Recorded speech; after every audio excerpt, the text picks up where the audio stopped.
Hablemos de estudiantes de educación. Promesa muy fuerte, promesa que también salió de toda esa protesta social donde se hablaba que la cosa estaba muy mal, pero resulta que no estaba tan mal. Ahora está peor. Lamentablemente se ha dicho que en este gobierno no se ha avanzado en todas las promesas que se hizo.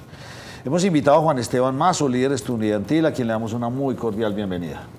Muy buenas tardes a toda la audiencia y muchas gracias por la invitación.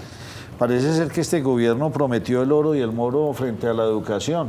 Hombre, y ya sí. tenemos mucho tiempo de este gobierno. ¿Y qué ha pasado en su concepto? Hombre, Gustavo Petro en la campaña siempre tuvo la educación como uno de los pilares fundamentales, pero cuando es presidente en ejercicio parece que las decisiones que toma a veces le sale el tiro por la culata. Y la última vez que estuve aquí estábamos hablando de la educación pública y ahorita pues hay una crisis por todos los frentes. Está la universidad pública y la universidad privada. Ahorita con el tema del ICETEX creo que no hay buenas noticias para los estudiantes y siento que es algo que va a tocar trabajarle mucho. ¿Cómo perciben esto los jóvenes? Porque entonces los jóvenes salieron, hicieron protesta social, este país se alborotó, pues, ya saben, esa era una de las tantas razones por las que se alborotaron. Sí. Y ahora los jóvenes, ¿qué piensan de esto? ¿Todavía creen que el actual presidente es el Mesías y que iba a salvar esto? ¿O que la situación estaba, yo no sé, es que decían que estaba muy mala, pero parece ser que no por los datos y las cifras que sueltan del anterior gobierno y de anteriores gobiernos? Realmente sí se venía haciendo una gestión bastante importante. Sí, tal vez no puedo hablar por todos los jóvenes, pero sí quiero decir una cosa, y es que la educación sigue siendo un sueño en Colombia. Sobre todo para los jóvenes, educarnos es parte fundamental, no solo de nuestra formación profesional, sino personal. Nos permite desarrollar nuestras capacidades. Yo siento que este gobierno le ha incumplido a muchos jóvenes porque todo ese tema objetivo de la condonación de la deuda, de crear nuevos cupos, pues no se ha visto materializado en la realidad. Y esto deja de lado de que jóvenes, no solo del área metropolitana, sino de todo el país, puedan seguir construyendo ese sueño que es estudiar en la universidad. Pero en última no están, ¿por qué no? Pregunta, ¿por qué no salen a protestar? En esta oportunidad, ¿por qué sí no salen a protestar? Porque frente a esto ahí ya sí no hay protesta, cuando se tiene, o sea, definitivamente están manipulados esos grupos de protesta. Yo siento que sí, pero sobre todo porque cuando llegó Petro, los jóvenes somos muy tendidos a la izquierda a veces, y cuando llegó Petro toda la gente pensaba que ya nunca iba a haber una protesta, nunca iba a haber nada, digamos así, muy estrambótico en el país, y es algo curioso porque uno esperaría, si fuera este un gobierno de derecha, pues no me podría imaginar yo que estuviera pasando, pero sí es una cosa muy curiosa porque digamos, tienen un pensamiento muy parecido, digamos, la izquierda que representa a Gustavo Petro y la izquierda que representa a muchos líderes estudiantiles y muchos jóvenes, digamos, es un tema ideológico. No protestan por los datos, no protestan porque no se materializan los derechos, sino que protestan por un tema ideológico, y eso, digamos, es un tema muy interesante. ¿Por qué no se está protestando? Pero hay algo que es claro, los jóvenes quieren cambiar el mundo, y todos en algún momento lo fuimos y queríamos cambiar el mundo. Pero ¿por qué al interior, por ejemplo, de la Universidad de Antioquia, mi alma mater, no se han presentado esos grandes cambios para bien de los estudiantes, pero los estudiantes se quedan callados? ¿Qué pasa? Usted que está en la universidad y comparte con sus compañeros, ¿qué pasa? ¿Qué pasa por la cabeza ¿Qué dicen de las los compañeros? asambleas? ¿Cuál es el debate principal? ¿El por qué? Para complementarle, José.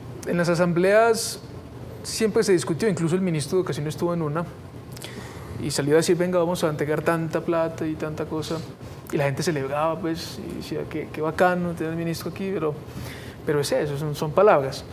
Hombre, lo que pasa por la cabeza de un estudiante de la Universidad de Antioquia es un tema complicado porque no todo está en el ambiente político, que es que uno siente que la Universidad de Antioquia es toda política y realmente no tanto. Son pequeñas, digamos, comunidades son grupos no tan grandes, pero son muchos, entonces se pelean entre ellos pero y con discuten. mucho poder, porque cuando ellos Sí, quieren cerrar la universidad, la cierran. Claro, la cierran completamente, y si quieren parar una calle, paran la calle.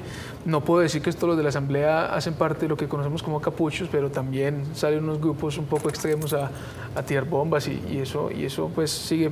Pero yo siento que esta generación, sobre todo esta, tiene muchas oportunidades que ahorita no estamos viendo pues desarrollarse. Y la Universidad de Antioquia, sobre todo los jóvenes que estudiamos allá, sí, queremos cambiar el mundo. Yo también lo quiero cambiar, ¿quién no quiere cambiar el mundo?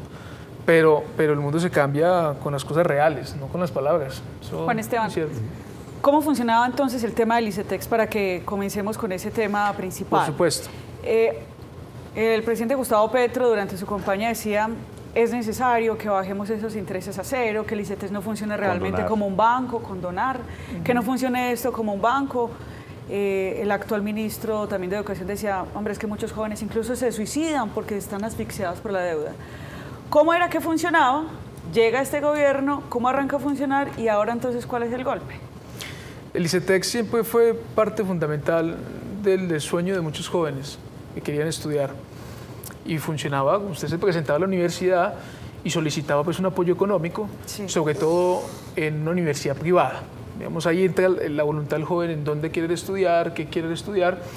Entonces funciona mucho en las universidades privadas.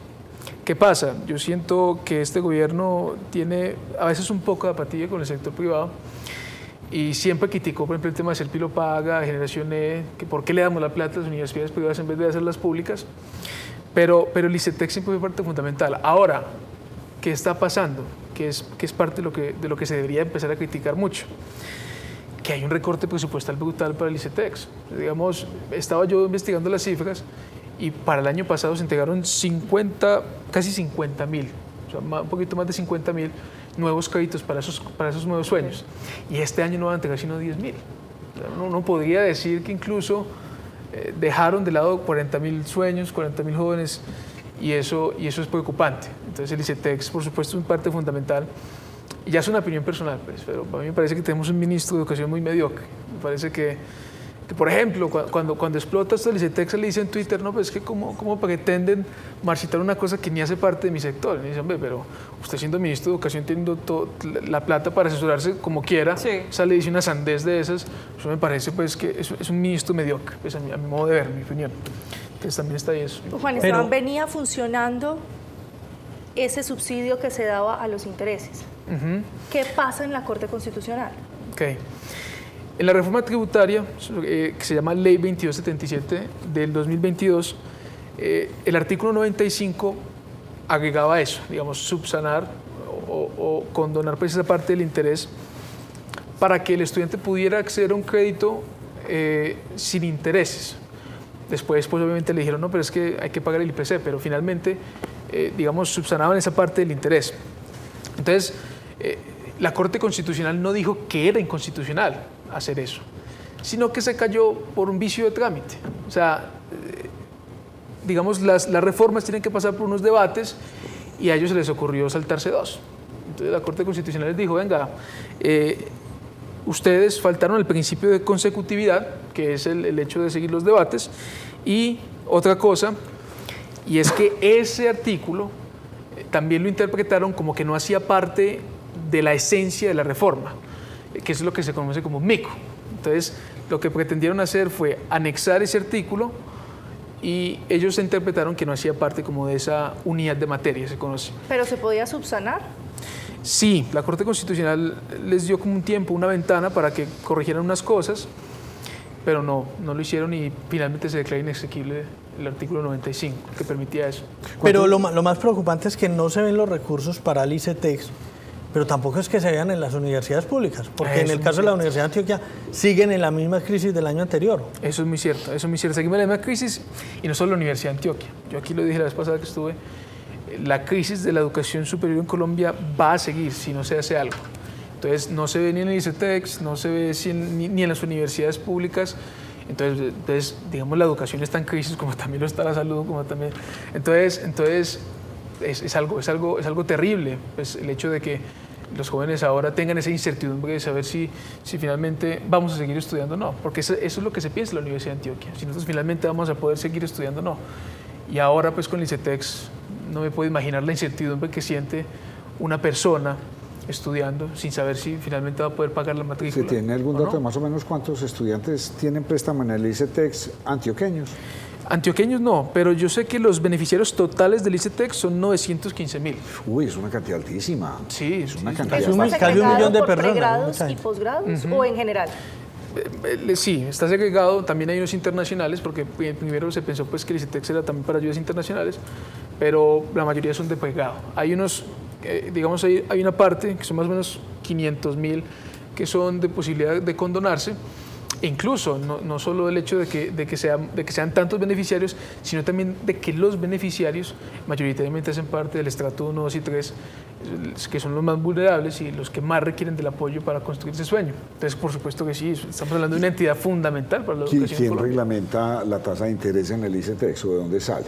¿De dónde salen los parámetros? ¿Cogen los parámetros bancarios o dónde saldrán ellos? Eso es una pregunta muy curiosa, pero uno lógicamente diría que si la entidad tiene como razón o misionalidad proveer esa ayuda económica, tendría que hacerlo, por supuesto, a unas tasas de interés mucho más competitivas que la banca comercial, porque digamos que la razón social o la existencia del ICETEX es finalmente apoyar, y eso no lo está haciendo pues muy bien, que digamos, últimamente. Entonces un joven ahora en la actualidad tiene un préstamo, paga unos intereses, pero esos intereses recibe un apoyo. ¿Tiene que pagar algo de intereses o realmente solamente está abonando a la deuda, al capital? Tiene que pagar intereses. Pero moderados. Sí, moderados es casi que la banca comercial. No, pero pregunto, o sea, estábamos en un modelo donde yo iba al ICETEX, pedía una plata, el gobierno me la prestaba y tenía un subsidio del gobierno. Sí. Sí. Entonces, ¿el subsidio era una bobada o realmente sí impactaba en esa? Eso es lo que yo pregunto, José, porque usted me dice que no. Entonces, yo quiero... ¿Impactaba duramente? O sea, casi que uno terminara pagando capital y un poquito de intereses, ¿o cómo era el modelo? Impactaba duramente. Antes de que se declare inexequibilidad, se pagaba, pues, se abonaba el capital y finalmente la tasa, por así decirlo, era el IPC, o sea, el costo del dinero del año, que es la inflación. Pero cuando se cae, digamos, el artículo, se empiezan a pagar otra vez los intereses y sobre todo que hay gente que ha visto incrementarse su cuota mensual en un 60-65%, incluso más, que es algo que por supuesto impacta demasiado, porque estamos hablando de 300, 400, 500 mil pesos mensuales. Pero sigo sin entender el modelo de negocio porque supuestamente esto es casi que una entidad sin ánimo de lucro. ¿Sí? Entonces, al ser una entidad sin ánimo de lucro, pues cobre los intereses del IPC o moderados para poder sostener su operación, no para enriquecerse. Es cierto. Entonces, en últimas, terminan castigando a gran cantidad de estudiantes y se vuelve en un banco. Creo que no hay diferencia entre ir a pedirle plata a Bancolombia o pedírsela al ICETEX. Vaya por el mejor camino, por lo que estoy viendo y lo que usted me está diciendo. Ahorita hay que ver, digamos, cada joven tendría que hacer el cálculo de qué le sale mejor, si ir a la banca tradicional o ir a ICETEX, pero por supuesto que sí, esa es la lógica, digamos, el ICETEX tiene ese sentido de ser mucho más competitivo que la banca tradicional y uno esperaría que el ICETEX fuera esa primera opción en la que pensarían. Pero eso es cierto, digamos, el propósito del ICETEX no es enriquecer, porque no es un banco. Entonces, la diferencia, digamos, entre la banca tradicional y el ICETEX es que el dinero del ICETEX es público. Entonces, hay forma como de seguir alimentándolo. Sí, claro. Entonces eso es lo que uno espera, que sean más competitivos que la banca tradicional, y eso, después de que se cae ese artículo, pues ya no lo es tanto, porque ya habrá que comparar cuáles son las tasas. Ahorita llegan... ¿Ya las tiene ahí? Sí, pues acá me metí a buscar Nacho. A ver, y cuénteme qué encontró. El ICETEX informa que las tasas estarán entre el 12.2 y el 17.2. 12.2, 17.2 efectivo anual es un interés alto, Nacho. Y creo que se le suma al IPC, Pero para el mediano plazo, en el que el estudiante paga el 30% del crédito mientras estudia, es la tasa del IPC, que por ejemplo para el caso de este año fue el 5.2, más 9%, termina siendo una cifra similar a la anterior, termina siendo el 14.2. Lo engañan a usted por un lado y por el otro. Es correcto. Que equivale a más del 1.15 efectivo mes vencido. Por eso, o sea, eso no es una altísimo. tasa, Eso no es una tasa que sea le sale más subsidiada barato para estudiar, no, en hombre. este momento hay tasas más baratas para comprar carro que eso, señor. y están al punto 9, punto 86. Eso era lo que decía el exdirector del ICETEX, que lo que querían era hacer que el joven no viera que le salía más barato comprar una moto que estudiar. Eso es como el propósito que era. Incluso yo investigué cuáles eran las tasas de interés en el 2022 cuando se pasa la reforma tributaria. Por ejemplo, la tasa de Bancolombia está en el 14%, la BBVA en el 20%, en Davivienda del 21%. Pues son tasas de interés muy altas y por supuesto que el ICETEX sigue siendo parte fundamental, porque si tenemos una entidad del Estado que le permite al joven endeudarse, pero no tanto como en la banca tradicional, pues por supuesto que tenemos que alimentarla y no podemos dejar que se convierta en una prioridad secundaria. Digamos, la educación tiene que ser una base fundamental. Y además que tiene un riesgo altísimo el ICETEX, porque a mí no me prestan toda la plata de una vez. Todos los semestres me van entregando capital para yo ir pagando el semestre. Como quien dice, es una deuda que nunca decrece, sino que siempre va hacia arriba. Mientras estudia. Mientras estudia. Porque listo. está sumando cada por semestre eso, pero está igualmente sumando hasta deuda. ese periodo. Llegó usted y terminó y salga a pagar todo eso. Porque no sé cuándo se paga. ¿Se paga cuando yo me gradúo o cómo es el modelo? No, eso se sigue pagando, Nacho. No, yo sé, pero el convenio con ellos es hasta que yo finalice mis estudios, ahí les empiezo a pagar, o desde el primer momento en que me desembolsaron tengo en que pagar una cuota mensual. Depende del tipo de préstamo. Hay uno que usted le permite ir pagando mientras que estudia y hay otro que usted empieza a pagarlo después de que egrese de la universidad. Es que conozco varios médicos amigos que me decían, uy, me metí en una culebra de 20, 30 años y pague ya graduado. O sea, se me volvió una cosa muy, muy alta, muy onerosa. Sí, que incluso volvemos al tema de las pretensiones que tenía el presidente en su campaña. Yo quiero condonar esa deuda de los jóvenes para que no sigan siendo víctimas, como dicen, de la deuda. Y finalmente es algo que nunca ha llegado. Pero no lo paga porque él, qué pena María, no lo paga porque él dentro de su cabecita tiene que él no le va a ayudar a las universidades privadas. A eso iba. Ese es Justamente el tema. esto va a tener un coletazo en las universidades privadas porque generalmente los estudiantes acuden a ese crédito porque no alcanzan el cupo en una universidad pública. Entonces dicen, no me voy a quedar haciendo nada, voy a tocar la puerta en una privada. Sí. ¿Qué coletazo podría tener eso? O sea, tenemos de pronto algunas cifras y la manejas, Juan, acerca de las universidades que tantos estudiantes captan con crédito ICETEX. Yo esa cifra no la tengo, pero por supuesto que es una cifra pues bastante grande. Digamos que cada crédito, sobre todo el año pasado que fueron 50.000 créditos, pues uno podría decir que son 50.000 nuevos estudiantes para las universidades privadas. Pero ni siquiera, es que ese es el tema. Yo siento que uno no debería ver la educación como un negocio, sino como el sueño de ese joven de entrar a la universidad. Entonces, claro, se van a llevar el coletazo, pero también la sociedad se va a llevar el coletazo porque vamos a tener menos jóvenes educando, más ninis, que es el que ni estudia ni trabaja. Entonces, ese sueño colectivo, como sociedad, de tener una sociedad más educada, también recibe ese coletazo. Entonces, sí, yo me hago la pregunta, si es que esto que se hace, esto que está pasando, es digamos, un desestímulo a estudiar en la universidad privada. Porque, por supuesto, si usted tiene la oportunidad de estudiar en una universidad pública, hágalo. Pero también tener esa otra puerta abierta por si no alcanza el cupo. O también hay otra cosa. Los exámenes de admisión son una barrera para muchos jóvenes. Sí. Entonces, esa barrera lo que hace es que se vayan a la otra puerta, que tampoco... ¿Sabe qué es lo que yo no entiendo de esto y a todos los de la mesa? Es que el gobierno ni plata le tiene que poner al ICETEX, porque es que no está regalando plata. Siempre recuperan el capital prestado, que de pronto no puedan crecer. Pues si yo gano interés, de pronto es para crecer y tener más músculo financiero para llegarle a más jóvenes. Entonces me quedo sin entender, porque lo que sí está claro es, por ejemplo, la Universidad de Antioquia, muchas universidades, el gobierno no les está mandando dinero. Y es dinero que efectivamente tiene que salir y que no se recupera. Pero el del ICETEX sí se recupera. Hay una cartera todos los meses por recoger. Es un flujo. Es un flujo y es algo, y también, además de que recuperen el dinero, pues sigue siendo una entidad pública. Usted puede seguir inyectando capital. Sí, no está bien, pero entonces no entiendo por qué hacen esta jugada tan malintencionada, o lo que dijo José ahorita, esto va en contra de las universidades privadas. Eso es muy cierto, son dos preguntas que hay que hacerse. Y también hay que hacerse la siguiente pregunta. Pues les quedó grande el Estado, no supieron manejarlo fiscalmente y por eso está recortando por todos lados, porque no solo la educación, la ciencia se ha llevado también un coletazo grande.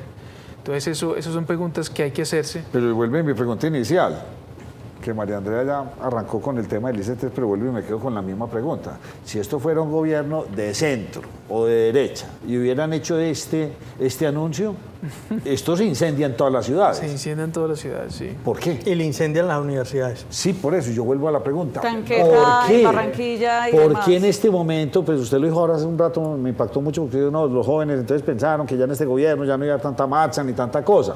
Y efectivamente no ha pasado nada ante tanta irregularidad. Ajá. Los jóvenes cada vez está más lejos su pensión, con una reforma pensional que les enredó la vida a muchas personas de aquí para adelante, el futuro a muchos jóvenes. Pasa esto con la educación desfinanciada, no se sabe para dónde va. Eso no se debate al interior de las asambleas estudiantiles. Hombre, no tanto. Lo que pasa es que yo siento que los problemas de nosotros los jóvenes a veces son muy poco complejos. Nosotros debatimos cosas a veces del día a día incluso, o peleamos por temas políticos. Es que ese es el, digamos, debería ser la esencia de un buen gobierno, digamos, seguir aportando a lo que finalmente se puede decir. A mí me gusta mucho la filosofía de un político que lastimosamente mataron hace mucho tiempo, Álvaro Gómez Hurtado. Decía que uno tiene que llegar a acuerdos sobre lo fundamental. Y uno diría, pues la educación es un tema que ni a la derecha ni a la izquierda, pues no es un tema que genera complicaciones. Usted tiene que financiar la educación, usted tiene que financiar los hospitales. Lleguemos a esos acuerdos y sobre eso construimos sobre la diferencia. Y eso aquí no, somos todavía muy intolerantes con otras perspectivas.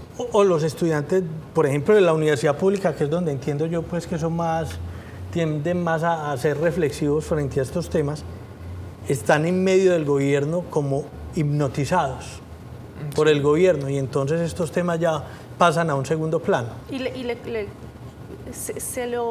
le añado con relación a lo que dijo Juan Esteban.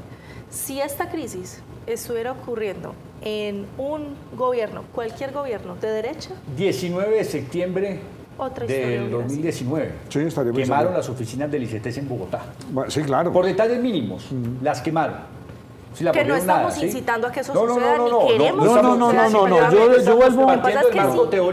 yo vuelvo a mi planteamiento. Sucedió lo que sucedió y hoy por hoy con todo lo que sucedió. Yo vuelvo al planteamiento de la reflexión está de acuerdo conmigo. Sí. Esto fue financiado por unos actores que querían desestabilizar el país. Los revolucionarios salieron a vacaciones este cuatrienio. Salieron a vacaciones. Porque ya no tienen quien los financie. No los veo. O a lo mejor están financiados, pero como están financiados no tienen que reclamar, entonces se quedan en casa. Ese es el debate. Tienen teletrabajo. ¿Sí me hago entender? La situación es muy compleja, sí. Eso sí, Nacho, el problema es cuando venga un próximo gobierno. ¿Con qué cara los revolucionarios que están de vacaciones en este cuatrienio van a salir a protestar por 200 pesos de gasolina cuando nos clavaron 16.000 pesos en este gobierno? Porque volverán los patrocinadores, porque salieron del país. Vamos a hacer. Son preguntas que ese pequeño debate que teníamos aquí al final de esa charla inicial, son preguntas que nos tenemos que hacer. ¿Por qué en un momento sí, por qué en otro no?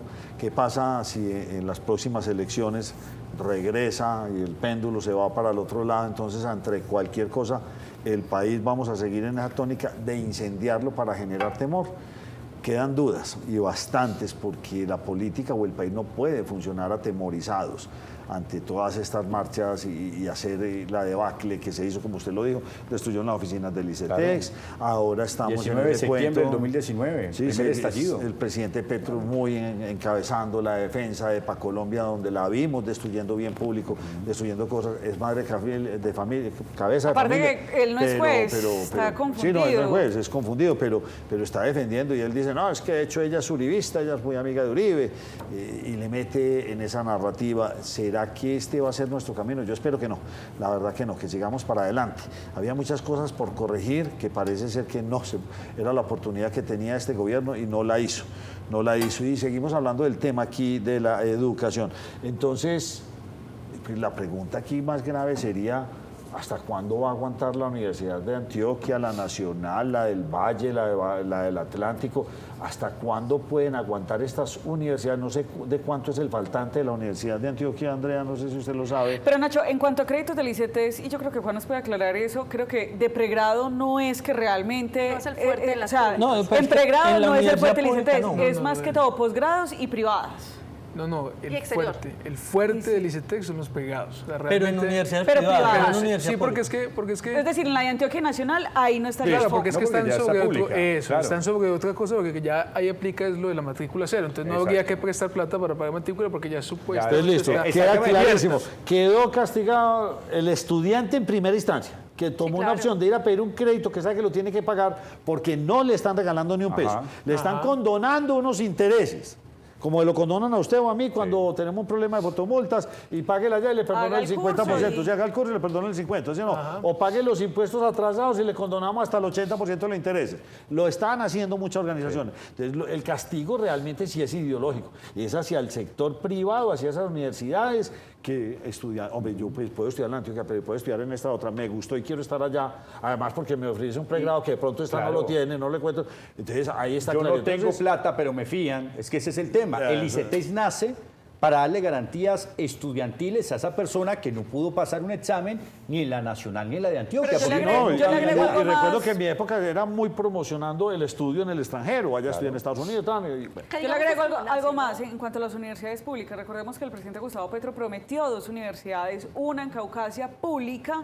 Estamos a unos 16 meses que se termine este gobierno, 18, y no hay ni siquiera un asomo de hacer unos estudios, de mirar el terreno. Y también y ni siquiera en el oriente de Antioquia, donde también prometió la Universidad de La Paz, y así en otros lugares del país. El hospital que montaron en el sur. Aquí sí es verdad que ni raja ni presta la hacha. ¿Ya vio el hospital que montaron en el sur? ¿No vio las imágenes hoy? No. Un hospital muy prometido en alguna población del sur de este país, unas carpas. No, pero eso fue la semana pasada, Nacho, claro. No sé si fue ayer o antes, pero volvamos al estudio. Hay que entender que este es un gobierno que es de constantes incumplimientos. Listo, pero... Prometió 50.000 cosas y no creo que haya cumplido un 1%. Pues él lo dijo, recuerde, de 193 compromisos, ustedes ministros me han incumplido en 146, o sea, él se lavó la cara, él mismo lo dijo. Y usted podría seguir la lista, el Megatú de La Guajira, la Universidad de La Guajira, el Tren Bala de La Guajira. Entonces, Juan Esteban, me queda clarísimo ese punto del ICETEX, que era del que estábamos hablando, y definitivamente ahí quedaron enredados muchos estudiantes, obviamente porque esos préstamos son mucho más cuantiosos en la Universidad del Rosario o en los Andes, son semestres costosísimos, muchachos muy endeudados y pagando intereses durísimo. Y ahora quiero volver al otro tema, porque sé que usted en la Universidad de Antioquia está conectado y todo eso. ¿En qué están las finanzas de la Universidad de Antioquia? ¿Les están enviando dinero? La gobernación está haciendo el esfuerzo y cumpliendo, tengo entendido. Pero a nivel de gobierno, ¿nos han cumplido o nos están haciendo pañitos de agua tibia? Y vuelvo y pregunto esto porque creo que está pasando en muchas universidades del sector público a nivel nacional. Sí, está pasando.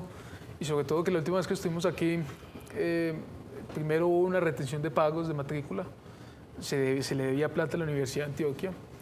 Y las finanzas de la Universidad de Antioquia, como las finanzas de prácticamente lo que va a pasar con todas las universidades públicas, pues están muy mal, están muy agotadas, porque principalmente debido a la Ley 30, pero también porque no se hacen otros esfuerzos extra por tratar de llevar el consenso político y reformar o ayudar de alguna manera. La Universidad de Antioquia, yo siento que va a ser la primera, ya está en crisis, pero va a seguir ahondando la crisis, porque es una universidad que jamás va a cerrar las puertas. O sea, no va a decir, no vamos a recibir más estudiantes porque no necesitamos, no podemos... No, ella siempre va a seguir, siempre va a seguir. Pero yo eso lo veo como con cierta duda, porque igualmente tenemos una cantidad de maestros, tutores, profesores que viven de la Universidad de Antioquia. No todos lo hacen nada por gusto, pues, porque hay algunos, ¿sí o no?, que lo dan por gusto y van. Conozco muchos médicos especialistas que hacen allá, pero hay muchos que viven de eso y llegará un momento donde ya no les podemos pagar. Entonces usted dice, ¿no va a cerrar las puertas? Entonces, sí, también es... Me queda la duda. Sí, es cierto. Y no va a cerrar las puertas. No, nunca, Nacho. La Universidad de no, Antioquia. ojalá no la cierre. Es que la Universidad de Antioquia es fundamental para todo el departamento de Antioquia. Sí, pero cuando el hueco se Para empieza a todo el ahondar y país. pasamos de 300 a 400 mil millones, a Ah, 500, sí. al billón, a 2. Sí. Y entonces usted mire y dice, las arcas de la gobernación se puede, y la gobernación, no señor, porque tengo otras prioridades en salud, en infancia, en vías, etcétera, etcétera. Pero recordemos que esas instituciones, la idea es que hagan también contratos interadministrativos, la universidad pública con la gobernación, es decir, que no se le envíen a instituciones privadas, a universidades privadas, sino que venga, trabaje en mi universidad Pero tengo pública. entendido, ya averigüé, y eso puede ser, me lo dijo aquí don Edwin Torres. Sí. Sí. Eso da para recoger un 10, un 15%, eso no da Eso, para tapar. eso. No, Sí, no, claro, sí es un a lo que voy paliativo, es- pero es un paliativo mínimo. A lo que voy es que la si se lo quitan, supervivencia es está peor. en los recursos que Sí, entregue sí. la nación, no es más. Obviamente, ese es un porcentaje, otro porcentaje son las matrículas, que en el caso de esas Sí, universidades son bajas, pero de todas maneras es otro porcentaje, Nacho. Pero más allá de eso, mire que es que acá, yo soy de los que soy bastante crítico con la política del gobernador de Antioquia y del alcalde de la ciudad, que han entrado a suplir obligaciones del gobierno nacional del bolsillo de ellos. Entonces, ante la situación, me imagino yo que el gobierno nacional dirá pues, que sea la alcaldía y la gobernación de Antioquia los que suplan, los que resuelvan lo que no, yo no estoy enviando. En vías, en todo. Es correcto. El tema de los convenios interadministrativos es una discusión actual también en la universidad, porque hay una falsa creencia, y era esa, que pensaban que toda la plata de esos convenios entraba directamente a las arcas de la universidad y que la podían usar como quisieran, y eso no pasa así. Incluso hay unos del 8, del 6, o sea, no entra siempre el 10%. Pero la Universidad de Antioquia es buena en algo, y es que somos muy buenos en lo que hacemos. Yo he hablado con los directivos de la universidad cuando estaba de candidato, y ellos me decían, no, es que nosotros nos contratan porque verdaderamente sabemos hacer lo que hacemos. Sí, así es. Entonces decían, cuando entra un nuevo gobierno siempre es normal que la contratación baje. Pero entonces, cuando contratan otras universidades y no saben hacerlo, siempre terminan en la Vuelven y Universidad de acuden a Antioquia. la de Antioquia. Vuelve y juega. Pero los convenios interadministrativos es una cosa ínfima, pues es una cosa, Sí, o sea, sí. estamos hablando de contratos que puede quedar 4.000, 5.000 millones, pero eso para una institución como la universidad, entonces que son migajitas. Migajas, porque son el migajas. presupuesto de la universidad es mucho más de $1 billón de Ay, pesos. exactamente, y hay otra cosa. Yo siento que debemos seguir promoviendo, por ejemplo, el tema de las estampillas, que los mandatarios locales, no solamente los del área metropolitana, sino los de toda Antioquia, empiecen a ver la opción de ayudar a la Universidad de Antioquia y otras universidades con estampillas. Yo lo que decía era cierto, cada vez que cada antioqueño le toma un aguardiente, le está aportando unos pesitos a la Universidad de Antioquia, así que también disfruten de su aguardiente porque nos están ayudando Tómense también. unos cuantos. Andrea Eso Sierra. ayuda mucho. Disfruten. Ya fue presentada por parte del Ministerio de Educación una propuesta de reforma a la Ley 30 en sus artículos, corríjame, 85, 86, que son los 87. 86, 87, que son los de financiamiento de la universidad pública. ¿Usted conoce ese proyecto de acuerdo? Digo yo, ese proyecto de ley, ¿le gusta, no le gusta? ¿Qué pasó con el que ustedes estaban promoviendo? Nosotros todavía seguimos en la lucha, seguimos tratando de llegar a consensos de la Universidad de Antioquia. Pero ese proyecto es impulsado, entre otras, también, o sea, hay varios proyectos, porque siempre hay discusiones dentro del Congreso. Hay una congresista que también es digamos, muy férrea defensora de la educación. Que Jennifer Pedraza. Jennifer Pedraza, que de ahí nace su base también electoral, que también tiene como unas ideas y unas propuestas. Ese presentado por el gobierno no lo he leído, la verdad. Pero de igual manera, siento que sea cual sea el gobierno que sigue, y siento que cualquiera que sea el nuevo Congreso que sigue, tiene que tener como base fundamental para poder seguir desarrollándonos como sociedad la educación. Y siento que tiene que ser una construcción muy consensuada, porque yo siento que este gobierno, sobre todo, ha sido muy poco conciliador con sus ideas. Y ese proyecto de ley espero como estudiante que tenga la posibilidad de que amplios sectores políticos lo aprueben, que eso va a ser algo muy complicado. Y si la reforman toda, van a entregar también sindicatos, van a entregar, o sea, esa es una vaca loca, como dicen por aquí.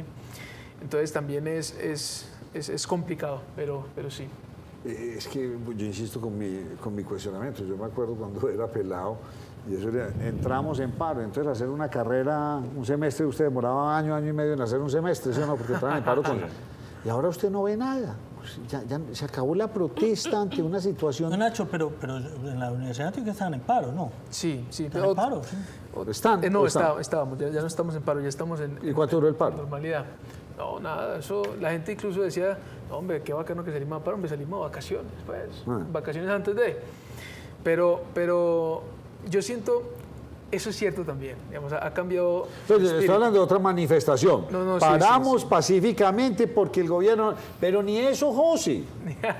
Lo que pasa es que eso. los jóvenes de los 70, 80, 90 eran muy activos políticamente, entre otras cosas, primero por la izquierda, sobre todo el comunismo en el mundo. Segundo, también porque en los 90 la séptima papeleta fue el movimiento estudiantil más importante que hubo, que promovió la Asamblea Nacional Constituyente. Pero hoy en día siento que primero ha cambiado, pues el mundo ahora ha cambiado demasiado. Pero sí, son menos activos políticamente y sobre todo en este gobierno que es de izquierda. Yo siempre lo he dicho, los jóvenes son muy tendidos a la izquierda. Algunos cuando crecen pues se voltean, pero ese sentimentalismo... Y los otros también nos están dando la palota, pero eso son con los años. Sí, con los años. Es muy simpático. No, uno nunca puede perder esa esperanza de cambiar las cosas para bien. Bueno. Y es algo que es fundamental. Última, permítame hacerle la última. ¿Qué pasó con su candidatura? ¿Qué pasó con ese proceso de representación estudiantil? Cuente a ver qué pasó, cómo le fue, aquí lo tuvimos, le hicimos campaña. Que lo tuvimos y a las 2 semanas supimos que renunció. ¿Qué pasó? ¿Qué? Sí. Bueno, lo primero, mi compañero de plancha pues estaba como muy mal psicológicamente porque hubo un tema de acoso, de insultos. La gente decía, ¿por qué te daste convencer de ese gordo marica? No. Entonces, el compañero mío estaba, primero eso. Lo segundo es que sacaron la universidad a paro. Donde iba, yo decía, voy a ir a regiones porque hay mucha gente en regiones que no está conectada con este ambiente político de acá, y lo primero que hicieron fue mandar a la gente para regiones y empezaron a sacar a paro cada cosita. Hombre, yo nunca pensé que sacaran la Facultad de Ingeniería a paro. Eso es una cosa que a mí nunca me ocurrió, porque la Facultad de Ingeniería es la gente menos contagiada de la política que en la Universidad de Antioquia, los ingenieros. Sí. Y salieron a paro. No, esos siempre son los colectivos dentro de la universidad y son un par de personas. Porque la asamblea lo define, ¿no? Esa es la pelea que yo tengo con la gente de la asamblea. Yo les digo, venga, bueno, ustedes pueden llenar el auditorio, el teatro de Camilo Torres, que le caben 1.200 personas, porque somos 40.000 estudiantes. Entonces me decían a mí, usted no representa a nadie, no, es que yo me lancé con 200 firmas. Pues yo más o menos represento 200 personas. Entonces esa siempre ha sido la pelea. Yo me bajé también porque como no había gente para convencer porque estábamos en paro, era noviembre, porque la gente ya, nosotros para vacaciones, eso es lo que decía la gente. Y la resolución rectoral que convocaba las elecciones decía que si ganaba el voto en blanco yo no me podía volver a postular. Entonces yo dije, no, yo me voy a bajar y cuando estemos en normalidad me voy a lanzar. Y yo tengo hasta ahora pronosticado volverme a lanzar. Yo sigo creyendo en el proyecto que montamos, porque son propuestas que también se pueden replicar a nivel nacional.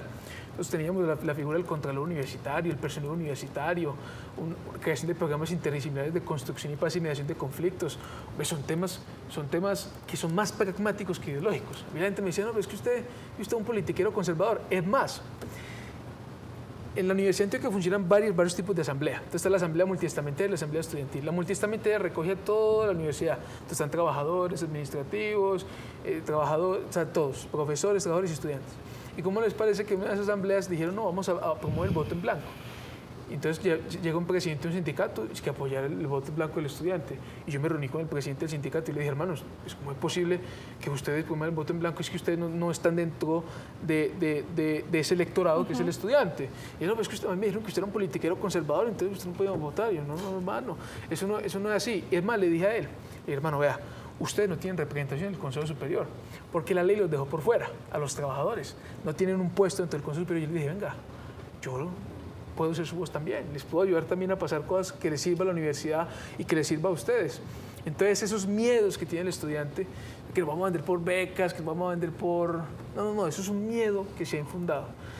Y yo siento que es tiempo de que reflexionemos y sobre todo es tiempo de que podamos apoderarnos de ese cargo, que somos la única universidad pública del país que no lo tiene hace 23 años.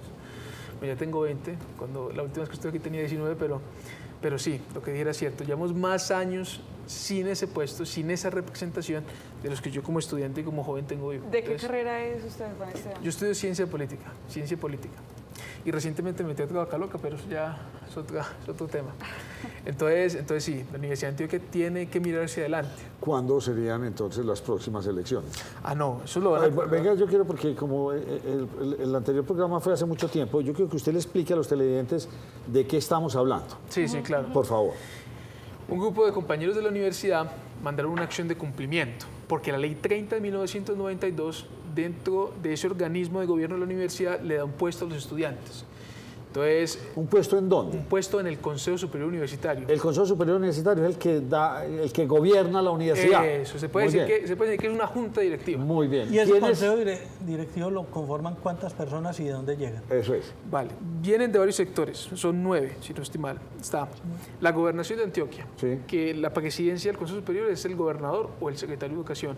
Está presidencia, está el ministro de Educación, el sector productivo, los profesores, los egresados y los estudiantes.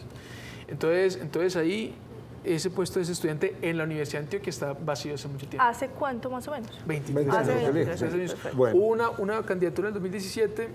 Pero está vacío porque los estudiantes determinaron o estos movimientos impulsaron o manipularon para que no se presentaran estudiantes a estar en este puesto. No, es lo que le entendí. Confían. Y no solo eso, es que es un tema de miedo.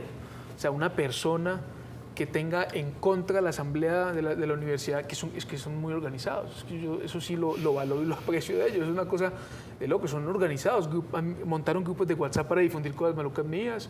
Tienen una página de Instagram, pues que no sé si sea de ellos, pero se llama Buitres, de ahí también empezaron a publicar cosas. Esa gente está muy organizada, o sea, y es una cosa de valorar porque eso es complicado. Entonces, sí, digamos, ellos no quieren o no me querían a mí, porque también el problema es que era el único candidato.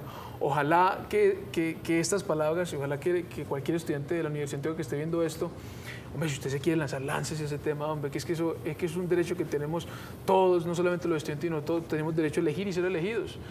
Entonces yo hablaba con muchos profesores míos, profesores expertos en ciencia política, con doctorado, y yo decía, hombre, qué mal que el estudiante de la Universidad de Antioquia sea tan intolerante y que tenga esa visión del pasado, porque es una visión del pasado. Ese tipo de izquierda de los estudiantes de la Universidad de Antioquia, y sobre todo en muchos de los colectivos, es una izquierda de los 70 del pasado, esa que no le gustaba ser representados.